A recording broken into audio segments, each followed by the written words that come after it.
മറ്റൊരു പ്രധാനപ്പെട്ട വാർത്ത വരുന്നു. സോഷ്യൽ മീഡിയയിലൂടെ അപകീർത്തിപ്പെടുത്തിയതിൽ മനംനൊന്ത് യുവാവ് ആത്മഹത്യ ചെയ്ത സംഭവത്തിൽ കണ്ടന്റ് ക്രിയേറ്ററായ യുവതി പിടിയിലായിരിക്കുന്നു. വടകരയിലെ ബന്ധുവീട്ടിൽ നിന്നാണ് ഷിംജിത പിടിയിലായത്.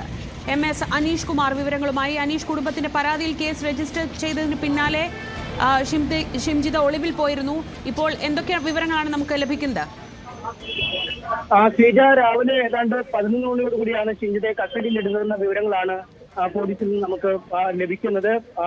കൊയിലാണ്ടിയിലെ താലൂക്ക് ആശുപത്രിയിൽ എത്തിച്ച് വൈദ്യപരിശോധന അടക്കം പൂർത്തിയാക്കിയിരുന്നു. അല്പസമയത്തിനകം നമ്മളിപ്പോൾ നിൽക്കുന്ന കോഴിക്കോട് മെഡിക്കൽ കോളേജ് പോലീസ് സ്റ്റേഷനിലേക്ക് എത്തിക്കും എന്ന വിവരങ്ങൾ തന്നെയാണ് ലഭിച്ചിരിക്കുന്നത്. മുൻകൂർ ജാമ്യ ഹർജിയുമായി ഷിംജിത ജില്ലാ കോടതിയെ സമീപിച്ചിരുന്നു. ആ ജാമ്യ ഹർജിയിൽ നാളെ വാദം കേൾക്കാനിരിക്കെയാണ് ഊർജിതമായ ഒരു തെരച്ചിൽ പോലീസിന്റെ ഭാഗത്തു നിന്നും ഉണ്ടായിരിക്കുന്നത്.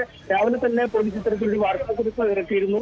ഈ കേസുമായി ബന്ധപ്പെട്ട് കുടുംബത്തിന്റെ പരാതിയുടെ അടിസ്ഥാനത്തിൽ കേസെടുത്തിരിക്കുന്നു. ഒപ്പം ഊർജിതമായ തെരച്ചിൽ നടത്തുന്നു. ലുക്കൌട്ട് നോട്ടീസ് പുറപ്പെടുവിച്ചിട്ടുണ്ട്. അവർ വിദേശത്തേക്ക് കടന്നു കളയുന്നതടക്കം തടയുന്നതിനായി അത്തരത്തിൽ കാര്യങ്ങൾ ഊർജിതമായി മുന്നോട്ട് പോകുന്ന ഒരു സാഹചര്യമായിരുന്നു ഉണ്ടായിരുന്നത്. അതായത് ഈ പോലീസ് നമ്മളോട് ആ വാർത്താക്കുറിപ്പ് ഒരു സാഹചര്യമായിരുന്നു ഉണ്ടായിരുന്നത്. അതായത് ഈ പോലീസ് നമ്മളോട് ആ വാർത്താക്കുറിപ്പ് ഇറക്കിയപ്പോൾ തന്നെ ഏതാണ്ട് കസ്റ്റഡിയിലേക്കെന്ന ഒരു സൂചനകൾ ലഭിച്ചിരുന്നു. അതിനുശേഷമാണ് വടകരയിൽ നിന്ന് തന്നെ പ്രതിയെ കസ്റ്റഡിയിലെടുത്തെന്ന വിവരങ്ങൾ ലഭിക്കുന്നത്.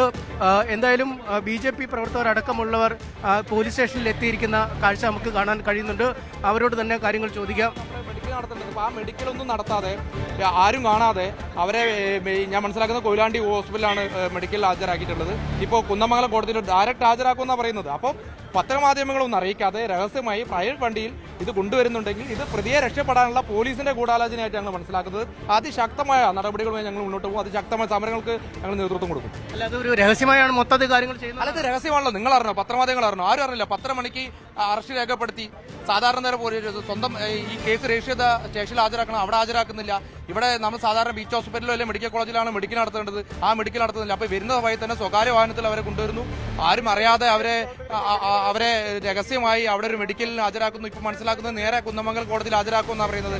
അപ്പോൾ ഇവർക്ക് ജാമ്യം കിട്ടാനുള്ള എല്ലാ പഴുതുകളും ഉണ്ടാക്കി കൊടുത്ത് അത് ഇവർ രഹസ്യമായി ഇത് കൈകാര്യം ചെയ്യുന്നു എന്നുണ്ടെങ്കിൽ അത് പോലീസിന്റെ ഭാഗത്തു നിന്നുള്ള ഗൂഢാലോചനയാണ്. പോലീസ് ഈ പ്രതിയെ രക്ഷപ്പെടുത്താൻ വേണ്ടിയിട്ടുള്ള ശ്രമമാണ് നടത്തുന്നത് ഞങ്ങൾ വിശ്വസിക്കുന്നത്.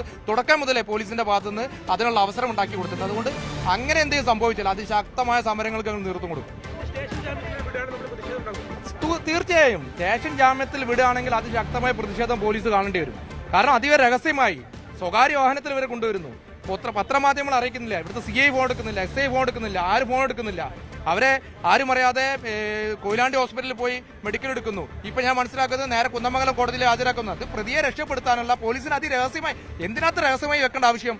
പത്രമാധ്യമങ്ങൾ അറിയിക്കാതെ ഇവിടുത്തെ ജനങ്ങളെ അറിയിക്കാതെ കേരളം മൊത്തം ചർച്ച ചെയ്യപ്പെട്ട ഒരു വിഷയത്തിനകത്ത് അധികം രഹസ്യമായി ഇത്ര നിങ്ങൾ എവിടെയും കേട്ടിട്ടുണ്ട് സ്വകാര്യ വാഹനത്തിൽ പോയി അറസ്റ്റ് ചെയ്യേണ്ട? അതാണ് ഞങ്ങൾക്ക് അറിയുന്നത്. പോലീസ് എന്തിന് ഈ സ്വകാര്യ വാഹനത്തിൽ പോകുന്നു? പോലീസിന് സ്വന്തമായ വാഹനം ഉണ്ടല്ലോ. പോലീസ് ആരും അറിയിക്കുന്നില്ല, പത്രമാധ്യമങ്ങൾ അറിയിക്കുന്നില്ല. ഇവിടെ ഈ സ്റ്റേഷനിലാണല്ലോ കേസ് രക്ഷപ്പെട്ടത്. ഇവിടെ പോലും അവരെ കൊണ്ടുവരില്ല എന്ന് പറയുമ്പോൾ ഇത് പോലീസ് ഇവരെ രക്ഷപ്പെടാനുള്ള സാഹചര്യം ഇവർക്ക് ഒതുക്കുമെന്നാണ് ഞങ്ങൾ കരുതുന്നത്. അതിശക്തമായ സമരങ്ങൾക്ക് ഞങ്ങൾ നേതൃത്വം കൊടുക്കും. ഇതാണ് BJPയുടെ ഒരു ആരോപണം. അദ്ദേഹം ഇവിടുത്തെ സ്ഥലത്തെ കൗൺസിലറാണ്. ഒപ്പം BJPയുടെ ജില്ലാതല നേതാവ് കൂടിയാണ്. അദ്ദേഹം പറയുന്ന പോലെ തന്നെ രാവിലെ മുതൽ തന്നെ നമുക്ക് ചില സൂചനകൾ ഉണ്ടായിരുന്നു ഇന്ന് ഷിംജിതയെ കസ്റ്റഡിയിലെടുക്കും എന്ന് സംബന്ധിച്ചു. പക്ഷേ ഒരു തരത്തിലുമുള്ള പ്രതികരണം പോലീസിന്റെ ഭാഗത്തു നിന്നും ഉണ്ടാവുന്നില്ല. ഇപ്പോഴും ഒരു ഔദ്യോഗികമായി ഒരു ചോദിച്ചാൽ ഒരു വിവരം നൽകുന്നില്ല. CI അടക്കമുള്ള ഉദ്യോഗസ്ഥരുടെ ഫോൺ രാവിലെ മുതൽ സ്വിച്ച് ഓഫ് ആണ്. ACP മറ്റ് പോലീസുകാരൊന്നും ഒരാൾ പോലും ഇതുമായി ബന്ധപ്പെട്ട കാര്യങ്ങൾ പറയുന്നില്ല. രാവിലെ 10:30ക്കാണ് ബന്ധുവീട്ടിൽ നിന്നും ഇവരെ കസ്റ്റഡിയിലെടുത്ത് അതിനുശേഷം കൃത്യമായ ഒരു സൂചനകളും നൽകാതെ അവരെ സ്വകാര്യ വാഹനത്തിലൊക്കെയാണ് മെഡിക്കൽ കോളേജ് കൊയിലാണ്ടി താലൂക്ക് ആശുപത്രിയിലേക്ക് എത്തിച്ചിരിക്കുന്നത്. അതിനുശേഷം സാധാരണഗതിയിൽ എത്തിക്കേണ്ടത് ഈ മെഡിക്കൽ കോളേജ് പോലീസ് സ്റ്റേഷനിലാണ്. പക്ഷേ അവരെ എത്തിച്ചിട്ടില്ല. നേരിട്ട് കോടതിയിൽ എത്തിക്കുന്നതിനുള്ള ചില നീക്കങ്ങൾ നടക്കുന്നുവെന്നാണ് BJP നേതാവ് ആരോപിച്ചിരിക്കുന്നത്. എന്തിനാണ് ഇത്തരത്തിലൊരു ഒളിച്ചുകളി നടത്തുന്നതെന്ന ചോദ്യം ഒരുപക്ഷെ വളരെ പെട്ടെന്ന് തന്നെ ജാമ്യം നൽകി അവരെ വിട്ടയക്കാൻ പറ്റുന്ന രീതിയിൽ കാര്യങ്ങൾ ചെയ്യുമെന്നും അറിയാം. നമുക്ക് കാണാം